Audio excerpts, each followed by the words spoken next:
Welcome to the deep dive. Today, no heavy texts. We're looking at something shorter, a little narrative. That's right. Kind of a quick study, really, on companionship, but through the eyes of, well, two family dogs. Exactly. It's a snapshot, you could say, Yeah. of Luna. She's a young, very energetic American Staffordshire Terrier. Okay. And then there's Remy, who's a much calmer, patient Labrador. Right. Two very different types. Totally different. And our Yes. goal here is just to explore how they get along day to day. Oh. What does it tell us about how different temperaments can coexist? Okay, let's paint a picture of Luna first. So she's small, brown, just bursting with energy. Oh, yeah. That tail is apparently going nonstop. Always wagging. And she seems to have one thing on her mind. Walkies. Walkies, exactly. But then straight away you see the contrast with Remy. He's big, white, Yeah. sort of the a picture of Labrador calm. Just wants to chill. Right. His perfect day. Sunbeam, good nap. So Luna's bouncing off the walls, and Remy's first reaction is basically, later, Luna, nap time now. Very relatable. Definitely. But Luna, she doesn't give up easily, does she? Not at all. She's persistent. Keeps at him, nudging, maybe a playful jump or two. Until Remy, who seems incredibly patient, finally sort of sighs and gives in. Okay. You can almost hear it. Yeah. But just a short one. Right. So what's really happening there when he agrees? Is it just him being tolerant?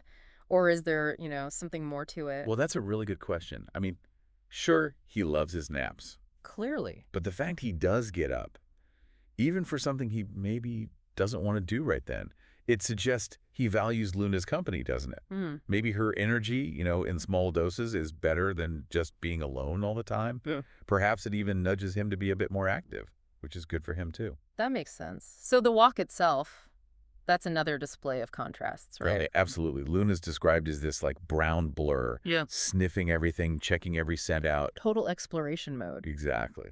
And Remy, he's the steady white shape, just ambling alongside her, keeping an eye out. It's like they're in the same park, but experiencing it totally differently. Precisely.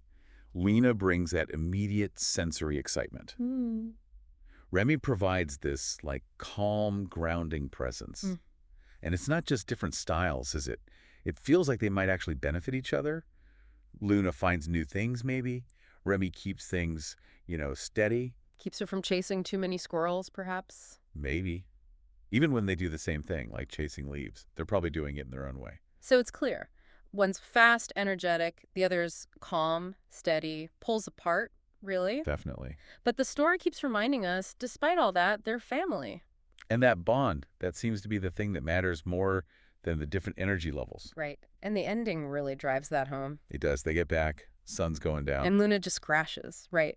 Out like a light, completely spent. Yep. And Remy, he's still awake, just watching over her. It's quiet, but it says a lot about his care. Yeah. And what's interesting is the story doesn't make him seem like he's annoyed or, put upon by her energy earlier. Yeah. No, not at all. And this is the part that really got me.